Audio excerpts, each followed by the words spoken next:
gobierno declara emergencia nacional por los incendios forestales que en las dos provincias más afectadas, Azuay y Loja, han consumido cerca de 10.000 hectáreas de vegetación.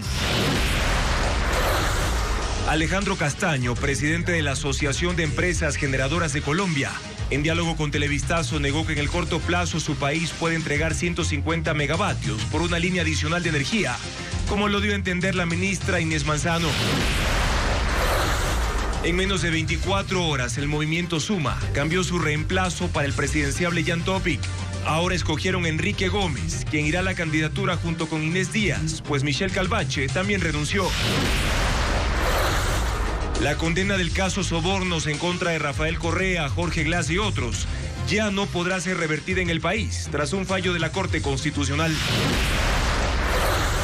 5.000 reservistas apoyarán durante un año a las Fuerzas Armadas en control de armas y seguridad en las calles, lo que costará al Estado 46 millones de dólares al año. En el programa Políticamente Correcto de Coavisa, en el que también participó el ex vicepresidente Otto Sonnenholzner, el expresidente Osvaldo Hurtado afirmó que Daniel Noboa debe una disculpa al país si se confirman las acusaciones contra la vicepresidenta Verónica Abad. Un reportaje de la cadena de noticias CNN documenta en detalle cómo es la vida al interior de la gigantesca cárcel de máxima seguridad que Nayib Bukele construyó en El Salvador. Se inició la cumbre de los líderes mundiales G20 en Río de Janeiro, marcada por la lucha contra el hambre y la pobreza. Además, propone la implementación de un impuesto a los súper ricos del planeta y las guerras en el mundo. La selección ecuatoriana de fútbol dejó Guayaquil y viajó a Barranquilla para el partido de mañana ante Colombia. Amigos, buenas noches. Bienvenidos a Televistazo Estelar este lunes 18 de noviembre.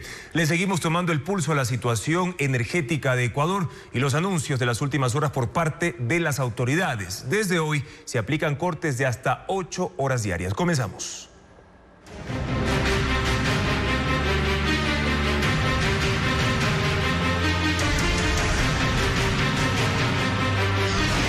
Incendios.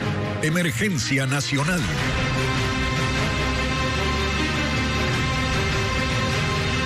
Se declara emergencia nacional debido a los incendios forestales, la sequía y el déficit hídrico que golpean al país. Azuay consta entre las provincias más afectadas, con la reserva del Cajas en grave riesgo, mientras el fuego ha destruido 6.000 hectáreas de vegetación. Al menos 2.200 personas intentan sofocar el fuego. Las llamas avanzan implacables en el Cajas Azuay, donde 5 puntos críticos del incendio forestal permanecen fuera de control, poniendo en peligro una de las reservas más importantes del país. Hasta este lunes, las llamas han consumido 6.000 hectáreas de chaparro, pajonal, bosque primario y vegetación nativa, dejando una profunda cicatriz en el paisaje. Los principales focos están en la zona rural de Molleturo, específicamente en Quitahuayco y Cochapamba, áreas clave por su frágil ecosistema de humedales. El daño de la biodiversidad es irreparable. Tendría que pasar muchos años. El daño ambiental es increíble y sobre todo de recarga hídrica y la esponja que teníamos en esos sitios se ha perdido. En la parroquia Baños, la situación muestra signos de mejora. En Yanasacha, las labores de extinción avanzan, mientras en Cruzpamba, Sayausí, las brigadas trabajan para liquidar los últimos rastros del incendio.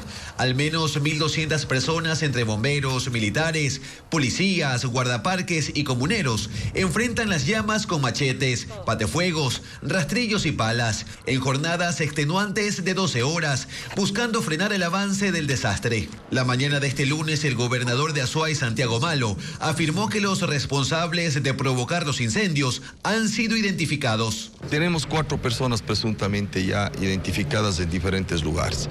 Estamos hoy día ya viendo toda la documentación para que se presenten en cada uno de los cantones dichas denuncias puntuales. Adicionando a eso, una serie de temas que tenemos como pruebas, como son videos, audios, fotos y las declaraciones verbales 90.000 litros de agua han sido extraídos de la laguna de Yabiuco para abastecer los helicópteros Bambi Bucket, que realizan múltiples descargas en un intento por controlar las llamas en las cimas montañosas. Además, en Azuay se reportan otros incendios activos en cantones como Santa Isabel, Nabón, Girón, Cumbe y Jima, agravando la emergencia en la provincia. De igual forma, más de 3.000 hectáreas de vegetación han sido consumidas por los incendios forestales en Loja. Recién hoy, helicópteros lograron ingresar a las colinas de San Pedro de Vilcabamba para descargar agua en un esfuerzo por tratar de contener las llamas. El Ministerio de Educación dispuso además clases no presenciales en las instituciones educativas del Cantón Loja este martes 19 y miércoles 20. Alejandra Sánchez con más detalles.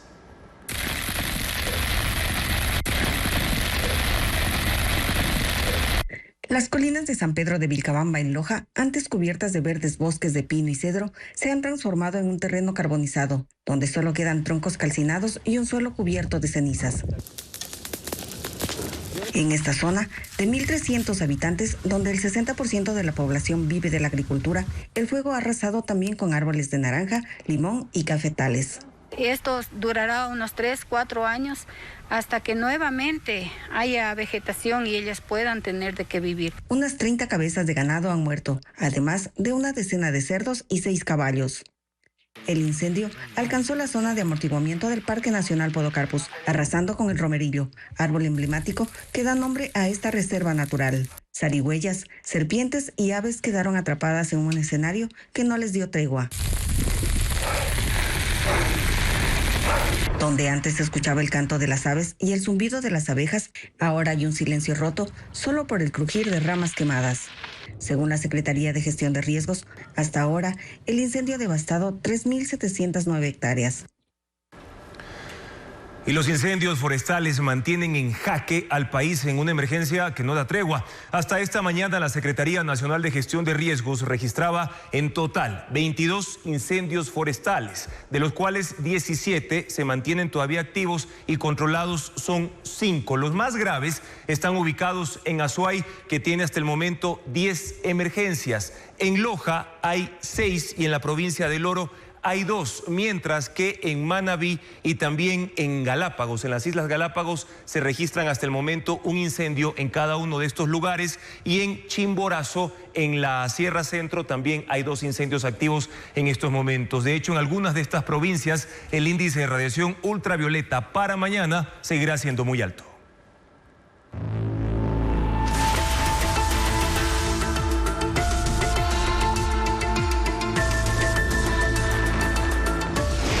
Apagones. Colombia lanza una boya.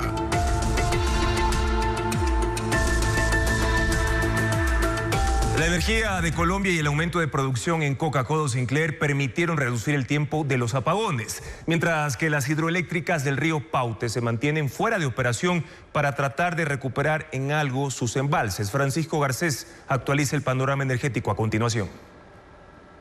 La energía que el país recibe de Colombia es una buena noticia, como el aumento de generación de Coca-Cola Sinclair. Sirvieron para reducir las horas de apagones, pero no para acabar con ellos. Y esto por una razón: las 3 hidroeléctricas del Paute se mantienen apagadas por tercer día. Desde este domingo, el Ecuador recibe 440 megavatios de electricidad de Colombia y cuenta con 150 megavatios adicionales de Coca-Cola Sinclair, que subió su producción gracias a las lluvias de las últimas horas. Hasta el viernes pasado, esa hidroeléctrica estaba produciendo 260 megavatios y este lunes tiene previsto generar 400, aunque aún muy lejos de los 1.500 que tiene de capacidad.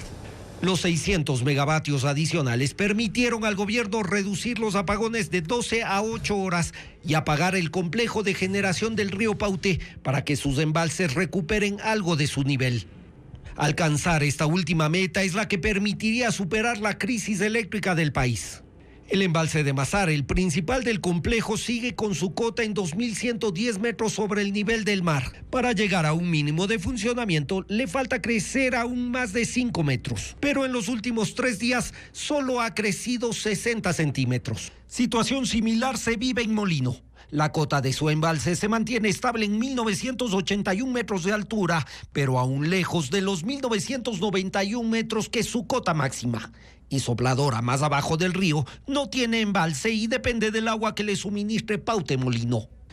El problema del río Paute es que se mantiene con los caudales más bajos de los últimos 2 años. Tiene 17 metros cúbicos por segundo, cuando debería estar sobre los 120 metros cúbicos por segundo. Las condiciones podrían mejorar en algo esta semana, porque el INAMI pronostica lluvias hasta el jueves, tanto en Azuay como en la zona de influencia de Coca-Codo Sinclair. Si el pronóstico se cumple, los embalses del Paute podrían crecer y Coca-Codo Sinclair podrá mantener o mejorar su generación. Las autoridades cuentan con que el suministro de electricidad de Colombia también se mantenga estable. Al menos esta semana, esa energía evitará que los apagones se mantengan en 12 horas o que incluso por el cierre de Paute tuvieran que durar más. 23 motores para generar energía térmica llegarán a Ecuador en al menos 12 días para instalarlos en 2 centrales en Guayas y Los Ríos. Los equipos que salen desde Estados Unidos van a aportar 150 megavatios. Diego Cuenca informa que el gobierno firmó otros 4 nuevos contratos para sumar 632 megavatios al Sistema Nacional de Electricidad.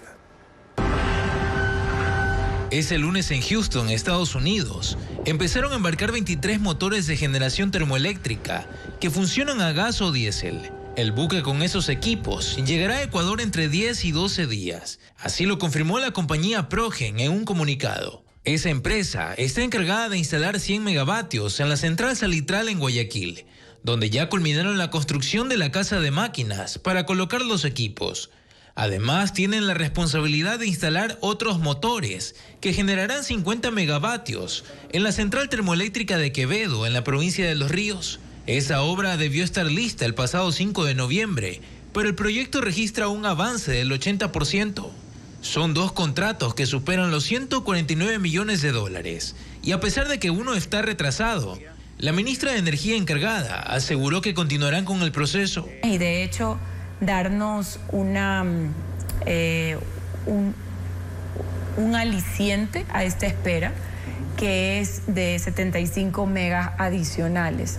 El 15 de noviembre, la Corporación Eléctrica del Ecuador también firmó 4 nuevos contratos para la compra y alquiler de generación térmica. En la central Esmeraldas 4 instalarán 150 megavatios, que costarán 158.99 millones en un plazo de 160 días. En la central Durán incorporarán 122 megavatios por 109.24 millones de dólares en un plazo de 100 días. En la central San Juan de Manta instalarán 100 megavatios por 95 millones en un plazo de 180 días. Y en la central Enrique García Pascuales, en Guayaquil, incorporarán 260 megavatios por 104 millones de dólares en un plazo de 50 días. En total, esas obras aportarán con 632 megavatios para el Sistema Nacional de Electricidad. Y el presidente de la Asociación Nacional de Empresas Generadoras de Colombia, Alejandro Castañeda, dijo a Televistazo que la posibilidad de ampliar las líneas de transferencia de electricidad no se puede conectar, al menos en un corto plazo. La expansión tardaría hasta 3 años, como lo informa Diana Bermeo. La ministra de Energía, Inés Manzano, puso sobre la mesa la posibilidad de que Colombia amplíe la transferencia de energía a Ecuador 150 megavatios. Puede hacer que se habilite una línea extraordinaria que ellos tienen, una línea que ellos han tenido, pero que no ha sido ahorita utilizada, que es la 138. Y esa tiene una capacidad como de 150. Realmente eso le corresponde a Colombia. Para el presidente de la Asociación Nacional de Empresas Generadoras de Colombia, Alejandro Castañeda, no hay una línea adicional. Lo que existe es una bifurcación antes de llegar a la última subestación eléctrica de Colombia, que está a 100 kilómetros de la frontera. Es Jamondino, que recibe energía de 2 líneas de conexión. Una que viene desde el suroccidente, desde el Valle del Cauca, y otra desde el centro del país.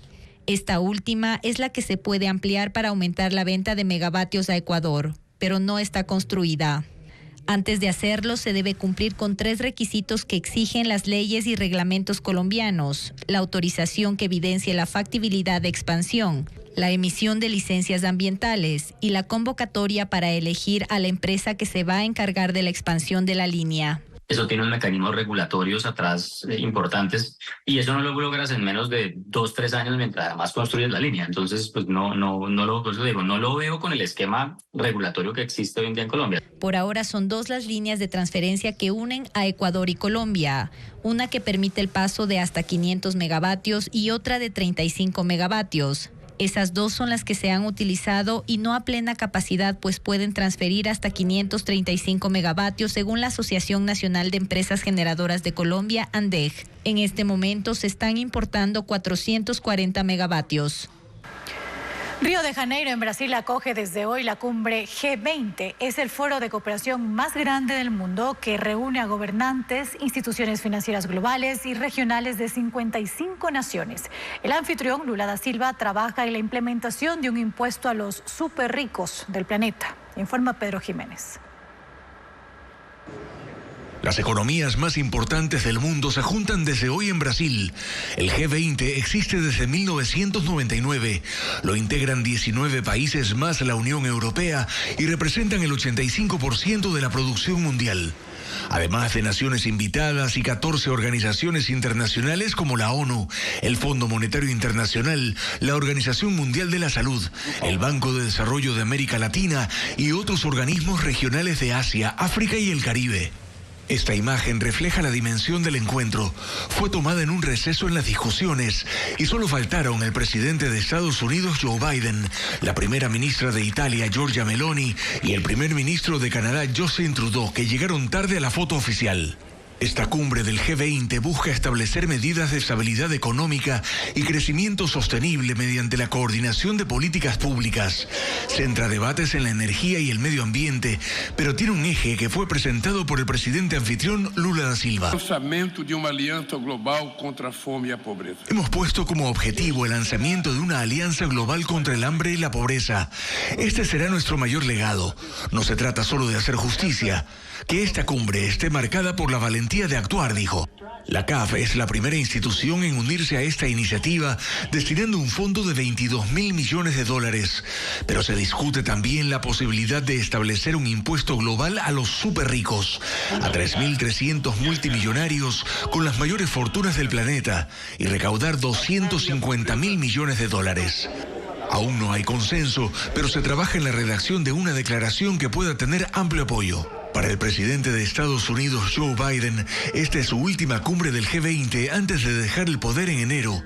Está centrado en el curso de la guerra en Ucrania y ha pedido a los asistentes apoyar la soberanía e integridad territorial de ese país invadido por Rusia. En el foro estaba también el canciller ruso Sergei Lavrov. Además, Biden llamó a las naciones a presionar al grupo palestino Hamas para que acepte un acuerdo que permita la liberación de 101 rehenes restantes capturados durante el ataque terrorista de octubre del año pasado en Israel. La cumbre del G20 en Río de Janeiro concluirá mañana.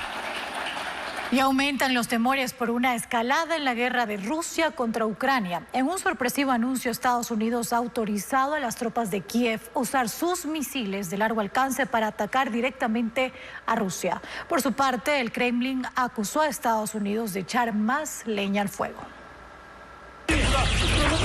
La intensa actividad militar en Ucrania, con ataques masivos de Rusia en el fin de semana y nuevos bombardeos que hoy dejan 10 muertos en Odessa y otros 11 en Sumy, se agrava ahora con la autorización del gobierno de Joe Biden, que a 2 meses de dejar la presidencia de Estados Unidos, permite a Ucrania usar sus misiles de largo alcance para atacar a Rusia. Se trata del sistema de misiles tácticos del ejército, entregados por Estados Unidos en 2023, cuyo uso estaba limitado para atacar a tropas rusas en territorios ocupados dentro de Ucrania, pero prohibido para ser disparados al otro lado de la frontera contra aeródromos, depósitos de municiones y puestos de mando rusos. Volodymyr Zelensky llevaba meses pidiendo esta autorización como parte del llamado Plan de la Victoria. Asegura que hay que forzar a Rusia a ponerle fin a la guerra. Los misiles hablarán por sí solos. Gloria a Ucrania, ha dicho Zelensky. Rusia dice que esto empeorará las cosas para Ucrania.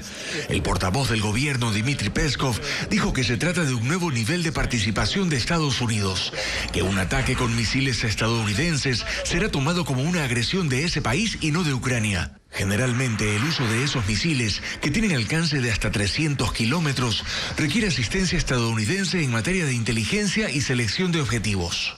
Pero la autorización para el uso de misiles estadounidenses contra territorio ruso sería además un mensaje a Corea del Norte por la incorporación de unos 10.000 soldados de ese país a las tropas rusas que combaten para recuperar la región de Kursk, donde Ucrania protagonizó una sorpresiva incursión terrestre en agosto. Según Rusia, Estados Unidos está echando más leña al fuego, a tan solo 2 meses de un cambio de gobierno y en medio de la expectativa por una solución negociada bajo la futura administración de Donald Trump. En el país hay un aproximado de 700.000 personas que tienen enfermedades catastróficas y raras.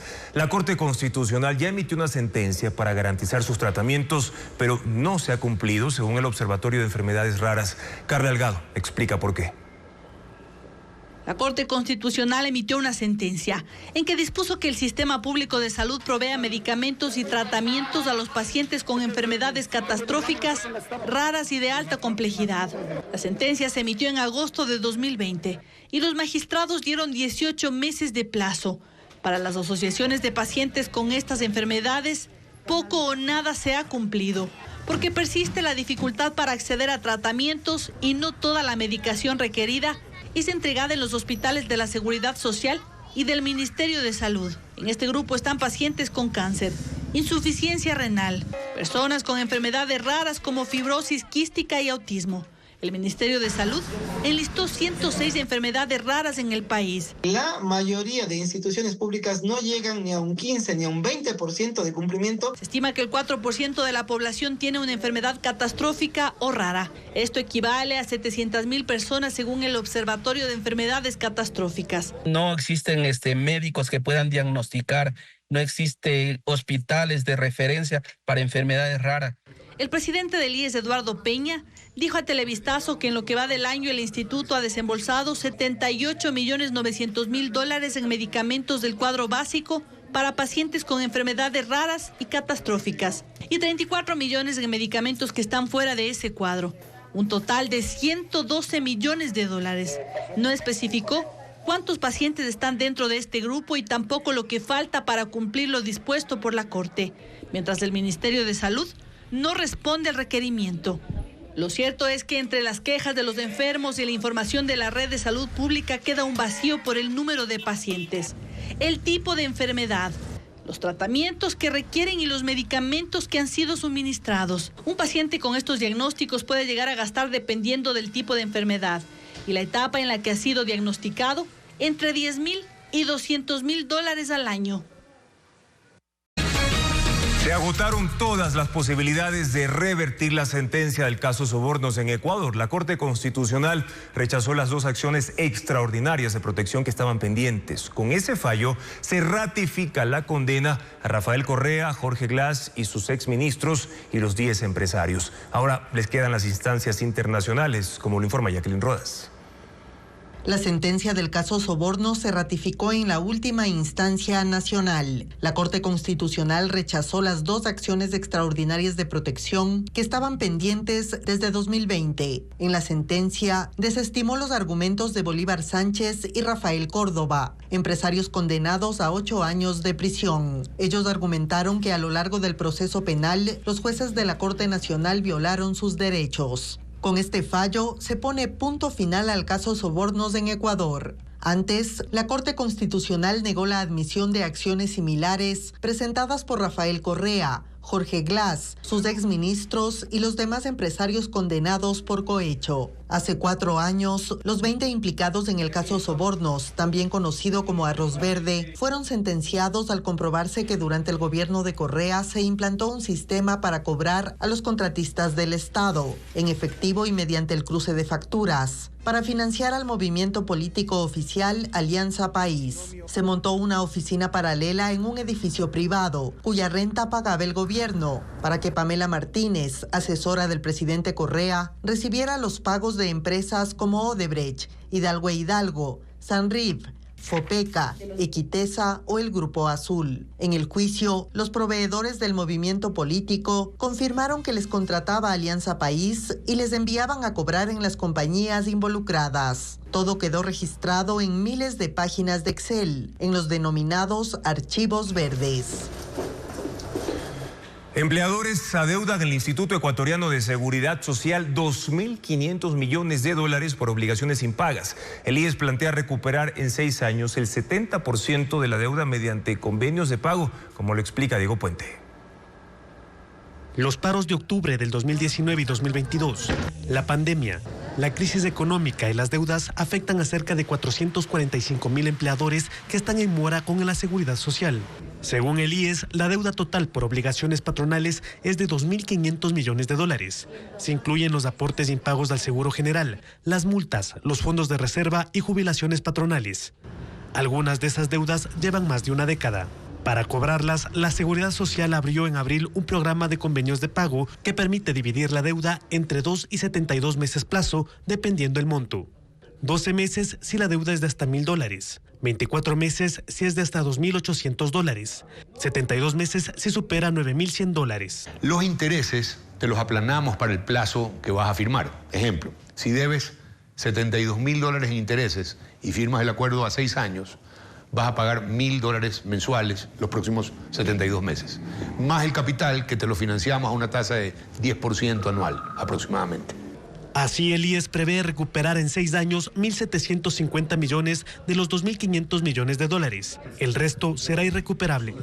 De los cuales pensamos que un 30, quizá un 35% es irrecuperable, porque son compañías muy antiguas, que ya algunas no existen. Según el presidente del IES, Eduardo Peña, hay resultados positivos luego de los 6 primeros meses de iniciados los acuerdos de pago. Los empleadores han suscrito 17.042 convenios y el IES ya recaudó 109 millones de dólares. Al final del año puede llegar a 127 millones. En caso de incumplimiento, los empleadores son sujetos de multas, de perder este beneficio y en el último caso de tener que pagar la deuda total vía coactiva. En este programa no están incluidas las empresas con problemas de pago por los apagones, pero para ellas el IES abrirá otro programa con facilidades para pagar.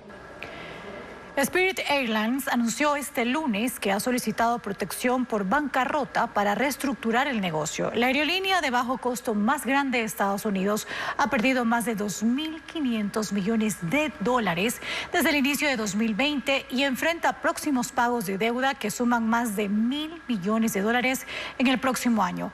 La compañía dijo que sus operaciones regulares no se interrumpen y que los clientes pueden seguir reservando e incluso canjear millas para sus viajes durante el proceso.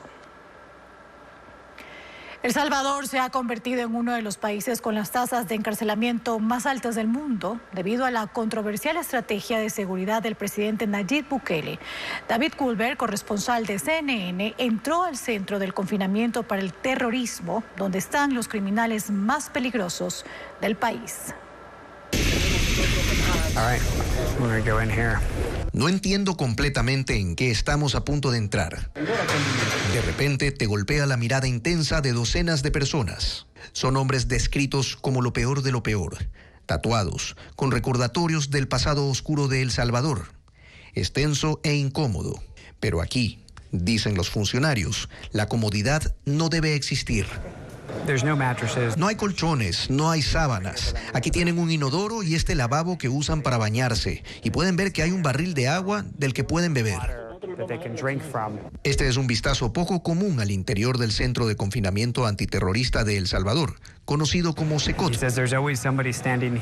Siempre hay alguien parado frente a las celdas, y si miras hacia arriba hay otro corredor con más personal de seguridad.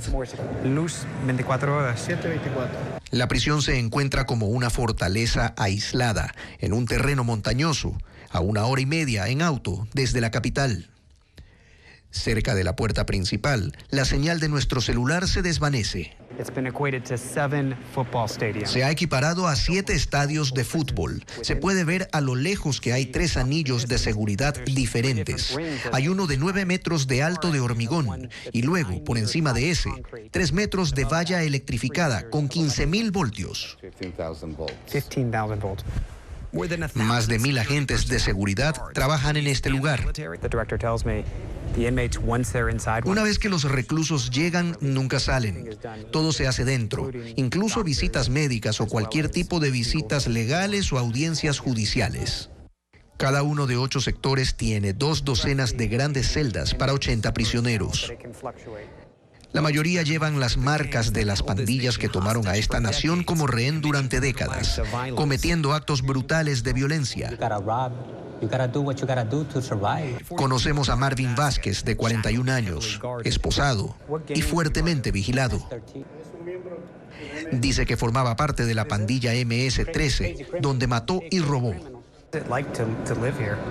Sigue siendo miembro, pero dice que vivir en la Secot por lo menos le garantiza 3 comidas diarias y algunos programas, como hacer ejercicio.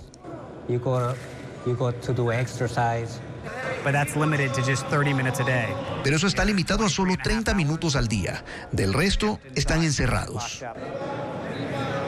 Para los reclusos que se ponen violentos, los espera el confinamiento.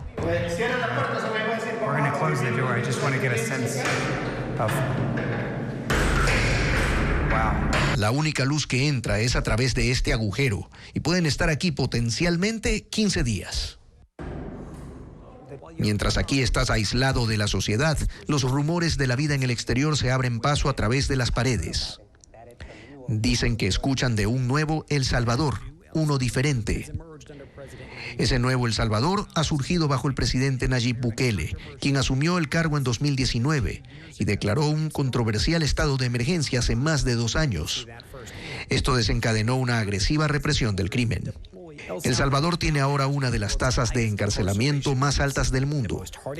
Los delincuentes más peligrosos son traídos a la Secot. Dentro les espera una sentencia de por vida. Y sin embargo, para muchos afuera, esta prisión ahora es un símbolo de libertad reciente en el país. 200 monos invadieron una comisaría de la policía en la ciudad tailandesa de Lopburi. Los animales se fugaron por un hueco en la jaula del zoológico del centro municipal. Un grupo de monos escaló hasta el tejado de la comisaría y los oficiales cerraron puertas y ventanas para evitar que entraran. También invadieron calles y casas cercanas. 86 de los monos fugados ya fueron devueltos a la jaula y tratan de capturar al resto. León, capital del estado mexicano de Guanajuato, fue sede del emblemático Festival Internacional del Globo, que este año reúne a más de 200 globos aerostáticos del mundo. El evento ofreció sobrevuelos, conciertos y área de camping para ver el amanecer con un cielo lleno de globos de diferentes colores y formas. Según los organizadores, unas 200,000 personas asistieron al festival, que se ha convertido en un atractivo turístico en esta época en la ciudad de León.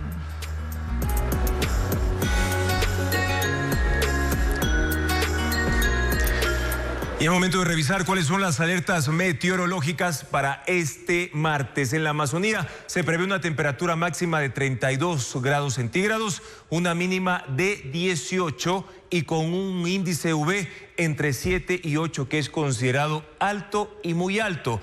En la sierra, una máxima, ya lo vamos a ver a continuación, de 19 grados centígrados y una mínima de 4 grados, bastante frío. Se pronostica una radiación entre 6 y 11, es decir, alto y extremadamente alto. Ahora, en la costa, la temperatura máxima será de 32 grados y la mínima de 21, con un índice ultravioleta de 5 y 7, considerados moderado y alto. Entre hoy y este viernes 22 de noviembre, el INAMI prevé lluvias de variable intensidad con tormentas en la cordillera amazónica, también en el norte y zonas puntuales del centro y sur de la sierra.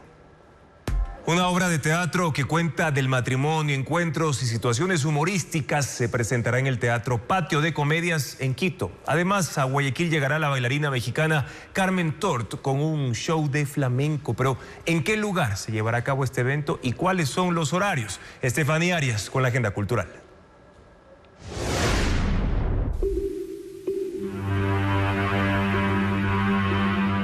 Son 20 obras que profundizan en temas como la gestación, las experiencias femeninas y el cuestionamiento de la felicidad. Inseminartis, una exposición de la artista Pamela Pazmiño, que se inauguró en la Alianza Francesa de Quito, curada por Odalis Falcón. Instalaciones, pinturas y fotos que reflexionan sobre la maternidad y la existencia de la mujer. La muestra estará abierta hasta el 27 de noviembre, de lunes a viernes, de 9 de la mañana a 7 de la noche y sábados hasta la 1 de la tarde.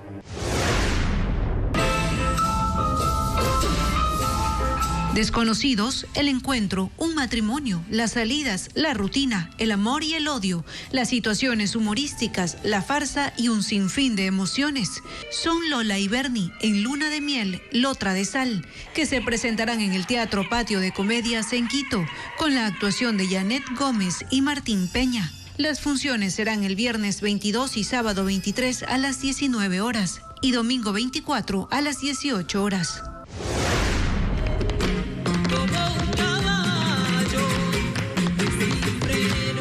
Una noche de zapateo y música española, Tablao Flamenco, un show que se presentará en la Casa Sino Fabiani en Guayaquil, con la bailaora mexicana Carmen Tort, una expresión artística que fusiona el arte de la danza y el acompañamiento musical.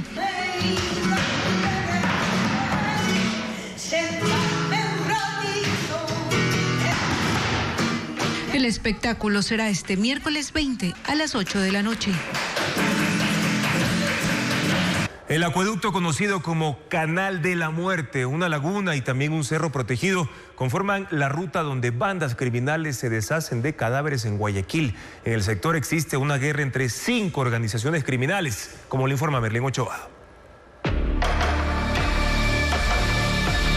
Son aproximadamente 46 los kilómetros que conforman la ruta donde la policía ha encontrado más de 100 cuerpos arrojados al agua desde el 2023.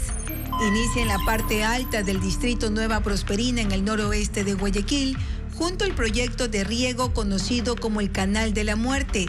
Este acueducto avanza por el sector de las Invasiones, bordeando el Cerro Protector Papagayo.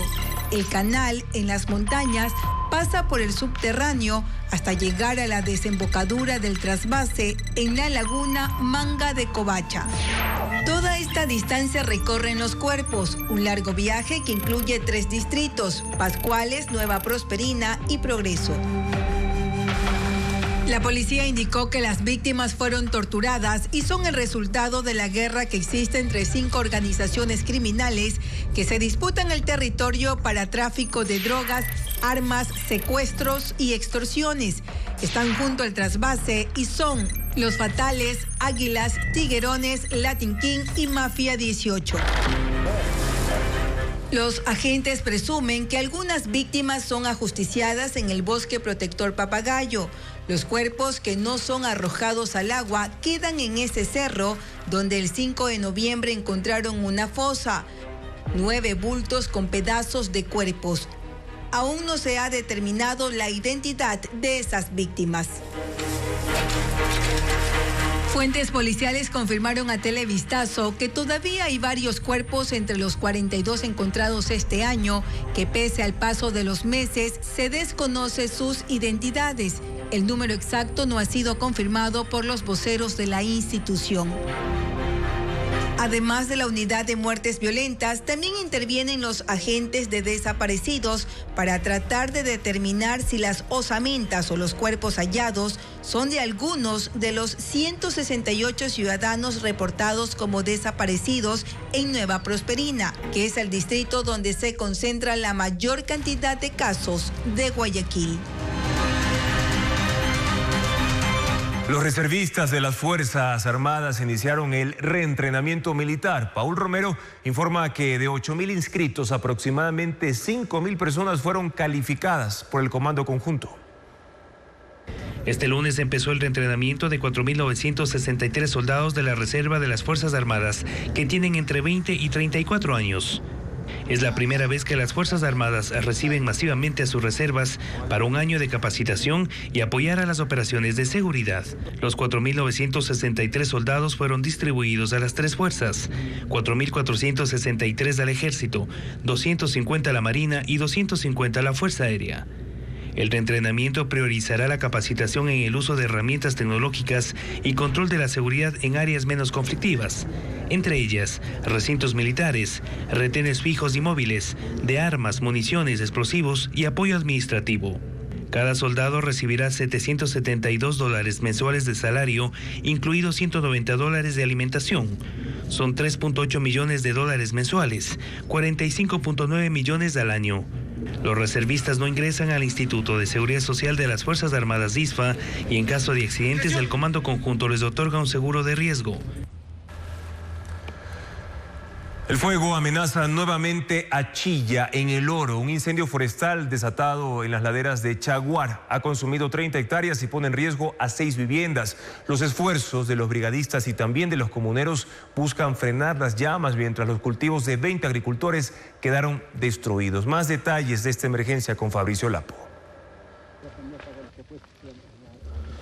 Un nuevo incendio forestal pone en alerta al cantón Chilla, en El Oro. Las llamas se desataron en las laderas de Chaguar, a solo 1 kilómetro del ingreso a la ciudad. Según el cuerpo de bomberos, el fuego inició cuando una agricultora empezó a quemar maleza y las llamas se salieron de control, quedando a pocos metros de 6 viviendas. 25 brigadistas de 2 cantones junto a 15 comuneros se unieron para contener el avance del incendio. Bueno, más o menos tenemos, según los comuneros, unas 30 hectáreas consumidas hasta el momento. Cultivos de papa, maíz blanco, haba y melloco, que eran el sustento de 20 agricultores, quedaron calcinados por las llamas. Mientras que al sur de la localidad, a 7 kilómetros luego de una semana, 100 personas entre bomberos y comuneros lograron controlar el incendio forestal que consumió 1.600 hectáreas de bosque y pastizales a lo largo de 6 kilómetros. En el Parque Chilla, el COE provincial instaló un puesto de mando unificado para vigilar y evitar que el incendio en los cerros vuelva a encenderse. Loja y Azuay reciben ayuda táctica de los gobiernos de Perú e Italia y de cuerpos de bomberos de otras ciudades para combatir los incendios, mientras en el resto de Ecuador se activan para receptar donaciones dirigidas a los voluntarios y a los damnificados también. En el siguiente informe, Diego Puente explica cómo podemos colaborar. Empresas y ciudadanos coordinan la entrega de donaciones para los bomberos y voluntarios que están combatiendo las llamas y para los damnificados de Azuay y Loja. En Quito, el auditorio de la Cámara de Comercio en el norte de la ciudad está abierto de 9 de la mañana a 5 de la tarde. Las donaciones se recibirán hasta este viernes. Lo principal que requerimos es que se pueda donar agua, que se puedan donar insumos de gotas para los ojos, que se puedan donar inhaladores, gasas. El apoyo también es de equipos y de personal. 33 bomberos de Quito trabajan en Cuenca desde el sábado. La mañana de este lunes llegaron 26 bomberos a Loja y se unieron a otros cuerpos de bomberos locales y de Riobamba. Llegaron con 10 carros 4x4 para alcanzar los cerros donde se producen los incendios, drones para georreferenciar las llamas e implementos manuales. Rastrillos, palas, batefuegos, motosierras, sopladoras, motoguadañas que sirvan para mecheros, que sirven para este tipo de incendios que son prácticamente incendios que están sobre los 3.500 metros sobre el nivel del mar. Están trabajando hasta 12 horas continuas y se prevé que se queden hasta el viernes, que hasta ese entonces controlan los incendios. Corporación Favorita activó los Supermaxi y Megamaxi de Cuenca, Loja y Machala para recibir donaciones ciudadanas. Se necesitan vituallas, aguas, gasas, medicina y comida para animales. La sede de la Universidad Internacional de Loja armó 50 kits de alimentos con entregas de comida privadas. Las empresas mineras han llamado a la ciudadanía y a sus trabajadores a donar equipos para combatir incendios y han entregado palas, extintores y Bambi Buckets para los helicópteros. El gobierno de Italia, por medio de su embajada, coordinó la operación de una aeronave privada.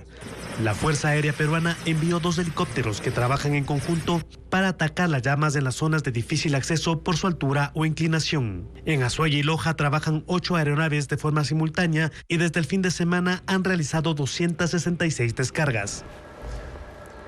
Desde ayer, Colombia volvió a entregar energía a Ecuador luego de un mes de haber suspendido la venta de electricidad. Según la ministra encargada, Inés Manzano, hoy el país recibe 440 megavatios que permiten reducir a 4 horas diarias de apagones a escala nacional. Diego Cuenca con el informe. Desde el domingo, Colombia empezó a entregar energía a Ecuador. Y ese lunes el país recibe 440 megavatios. Con esa potencia, el Estado podrá cubrir la demanda de más de 2 millones de hogares en promedio. Según el gobierno colombiano, Por ahora lo único que venden son los excedentes de sus centrales térmicas, porque aún tienen que recuperar el 67% de los embalses de sus hidroeléctricas. Con las lluvias que ya empezaron a caer en el país vecino, las autoridades ecuatorianas también empezaron a negociar con 2 empresas privadas colombianas para aumentar la capacidad de compra de energía, pues por ahora solo pueden comprar hasta 450 megavatios. Para eso esperan habilitar una línea de transmisión que permite el ingreso de más electricidad al país. Así lo confirmó el ministro de Minas y Energía de Colombia. Sí, el día de ayer ya le entregamos energía a Ecuador. Toda la capacidad que tenemos disponible son 10 gigavatios hora al día que podemos entregar en capacidad total. Incluso con Ecuador también estamos conversando la posibilidad de mejorar nuestra línea de interconexión. Ecuador vuelve a comprar energía a Colombia gracias a una resolución de ese país que permite reactivar la exportación de electricidad, que fue suspendida el pasado 30 de septiembre. Los cálculos de las pérdidas por los apagones en el país, que ya alcanzan los 8.000 millones de dólares, dejan por fuera algunas variables que podrían incrementar ese valor. La pérdida, por ejemplo, de mercados, la merma de la competitividad y la ralentización de inversiones son parte de las consecuencias que no se valoran en esta emergencia. Las autoridades no se han ocupado hasta el momento de cuantificar el impacto económico de la crisis energética, aun cuando esta tiene consecuencias directas sobre el Producto Interno Bruto y las recaudaciones. El cálculo de 12 millones de dólares por cada hora sin energía proviene de los gremios productivos, una estimación que desagregada contempla que cada hora sin electricidad genera una pérdida de 5 millones de dólares para el comercio, de 2 millones para las industrias, 2 millones para los exportadores y de 2 millones para otros sectores. Este cálculo solo contempla al sector formal de la economía en un país donde la informalidad lleva la voz cantante. Pero esas pérdidas, la de la economía informal, no son el único valor oculto en esta crisis. Hay aspectos que no son cuantificables pero que están allí, afectados por la falta de electricidad. Por ejemplo, la desaceleración de las inversiones locales que, obligadas por las circunstancias, se pospusieron o de plano se cancelaron. El Banco Mundial estima que los cortes de electricidad frecuentes reducen el crecimiento del Producto Interno Bruto en un rango que puede llegar hasta el 4% anual. Y a eso le suman un impacto similar en la reducción de ventas. Otro de los intangibles es el costo de oportunidad, el mayor alejamiento de la inversión extranjera que sin apagones en el Ecuador resultaba ser menor al 1% de lo que recibe cada uno de sus vecinos. La baja fiabilidad eléctrica además provoca una caída de la productividad y un incremento de sus costos que varía de un sector a otro. Esto se traduce en una merma de competitividad frente a naciones que tienen sistemas eléctricos estables. El Fondo Monetario Internacional ha determinado que la escasez de energía eléctrica afecta la confianza empresarial, genera un entorno de incertidumbre, reduce las oportunidades de negocios que a su vez impacta en el crecimiento de la participación laboral. Todo esto tiene un costo, pero su determinación no es algo que sea sencillo. Por eso, se entiende que el impacto medible de los apagones es apenas una fracción del costo total que tendrá para la economía nacional esta emergencia. Michelle Calvache renunció de forma irrevocable a la precandidatura por la vicepresidencia de la República en representación del Movimiento Suma. Esta organización política presentó un nuevo binomio ante el Consejo Nacional Electoral. Adriana Bermeo con el anuncio de los nuevos nombres. En menos de 24 horas, el escenario electoral de Suma cambió radicalmente. Hasta la tarde de ayer, el reemplazo de Jan Topic, que por decisión del Tribunal Contencioso Electoral no puede participar en los comicios del 2025, era Antonio García, abogado de 43 años que ocupó 6 cargos públicos durante el gobierno de Rafael Correa. Fue su delegado ante el Consejo Nacional de Radiodifusión y Televisión. Ante la serie de críticas en redes sociales, luego se mencionó que sería Wilson Gómez Vázquez, un rostro poco conocido, que según su perfil de LinkedIn es psicólogo con una especialidad en economía y gestión de riesgos de la Universidad de Florida. Y la mañana de hoy perdieron a su candidata vicepresidencial, Michelle Calvache, que renunció a la contienda electoral. En una rueda de prensa explicó que el miércoles pasado, por unanimidad, los directivos de Suma decidieron que ella sea la candidata a presidenta. El sábado en Guayaquil recularon. Se designó un candidato con claros vínculos con el correísmo y que en sus funciones en ese gobierno afectó a la libertad de expresión. Michelle quería ella ser la candidata a la presidencia. lastimosamente, pese a que nos hubiera encantado, el TC y el CNE se pronunciaron tajantemente que solo se cambia el candidato a la presidencia. Finalmente, esta tarde, Suma inscribió en el CNE a Wilson Vázquez como su candidato presidencial y presentó a Inés Díaz como su vicepresidenciable. El Pleno del Consejo Nacional Electoral deberá conocer antes la renuncia de Calvache para poder inscribir a su reemplazo. En medio de las muchas crisis por las que atraviesa el país, es imperativo alcanzar un acuerdo nacional. Sin embargo, la clase política y sus agendas propias imposibilitan ese camino. Dos exmandatarios, Osvaldo Hurtado y Otto Sonnenholzner, analizaron este tema en el programa Políticamente Correcto este domingo. Este es un país que suma conflictos. Hay una crisis fiscal, una de seguridad, una eléctrica, una política. Culturalmente el Ecuador es un país muy conflictivo. Y para un país conflictivo llegar a acuerdos es un verdadero reto. Osvaldo Hurtado habla de la institucionalidad del país, de cómo, por ejemplo, una ministra puede suspender de su cargo a una vicepresidenta. Claro que todo el mundo sabe de que no es ella la que tomó la decisión, que esta es una decisión del presidente Noboa. Bueno, si la vicepresidente es lo que supongo el presidente piensa que es, él nos debe una disculpa. Noboa. Por haber escogido para que le acompañe en un cargo tan importante que incluye la sucesión en ausencia temporal o definitiva a una persona que según él merece el trato que le está dando. Lo de la vicepresidenta es apenas un ejemplo. El fondo es la imposibilidad de llegar a acuerdos, la imposición de agendas propias por encima del bienestar del país. Porque tenemos una clase política que tiene sus prioridades equivocadas, que está en la política por las razones incorrectas. Porque para acordar alguien tiene que ceder, así funcionan los acuerdos. Y lo de la clase política con prioridades equivocadas no solo toca al Ejecutivo, sino también a la Asamblea Nacional. Y en la Asamblea Nacional hay 1/3 y más de legisladores cuyo único objetivo es que no le declaren inocente de corrupción a Correa, no. Que declaren que hubo un error, un faltante, una equivocación en los procedimientos seguidos y se anula el juicio. Pero entonces eso, ¿cómo se soluciona? No tiene solución. Cuando usted tiene en la política del país un delincuente pronto areado y prófugo que quiere que le declaren inocente y para eso tiene 30 o 50 legisladores, ¿cómo va a haber un acuerdo nacional en el país? Para los panelistas rectificar es vital, que si los políticos solo piensan en la reelección, afirman, la historia seguirá repitiéndose. Entonces, la única salida es que el electorado tome decisiones más conscientes. Otto. Por el país aseguran que sigue sumido en el atraso y saltando de crisis en crisis sin ninguna solución.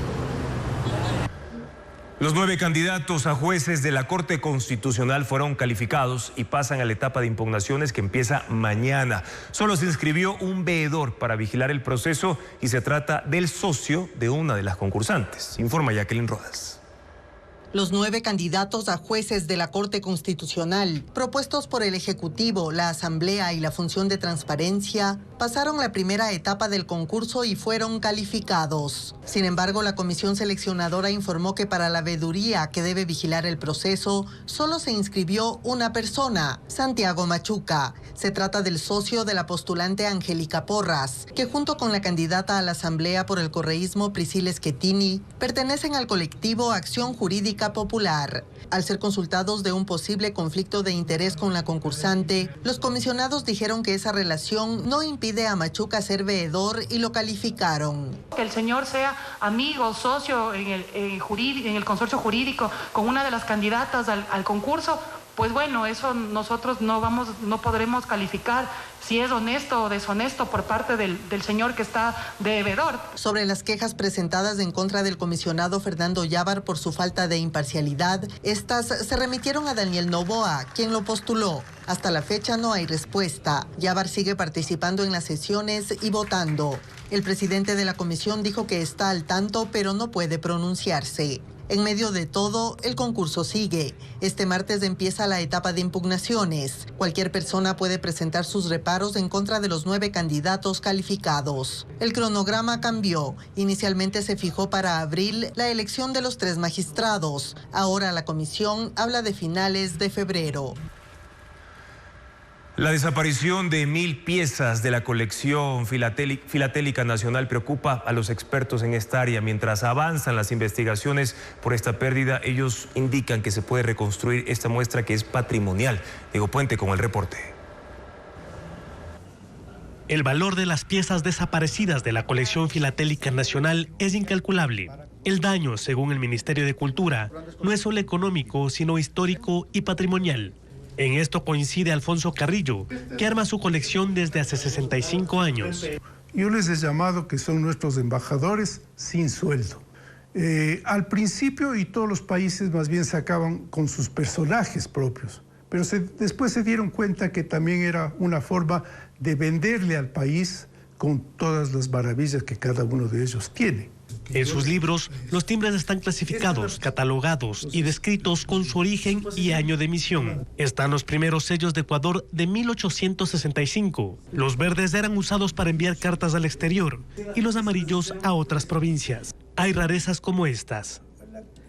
Estos timbres fueron hechos como un homenaje a los líderes liberales, pero fueron destruidos una semana después de su emisión con el ascenso del régimen conservador.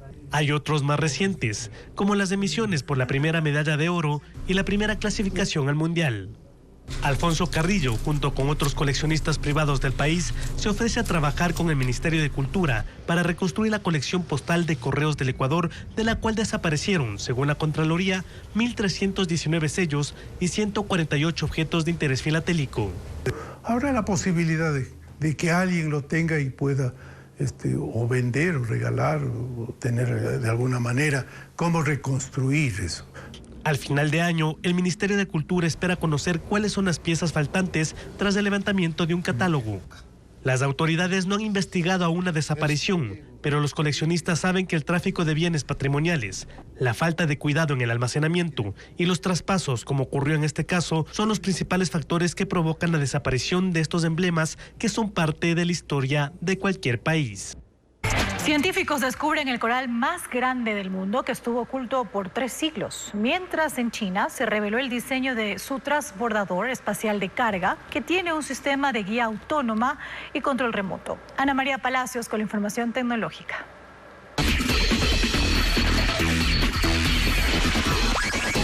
Científicos de National Geographic descubrieron el coral individual más grande del mundo cerca de las Islas Salomón, en el suroeste del Océano Pacífico. Fue hallado mientras realizaban una expedición. Tiene 34 metros de ancho y 32 metros de largo. Estuvo oculto por más de 3 siglos. China reveló el diseño de su transbordador espacial de carga Hualong. Tiene un sistema de guía autónoma y control remoto. Fue desarrollado por el Instituto de Investigación de Chengdu. Se distingue por un diseño con baldosas de protección térmica, alas plegables para su despliegue en órbita.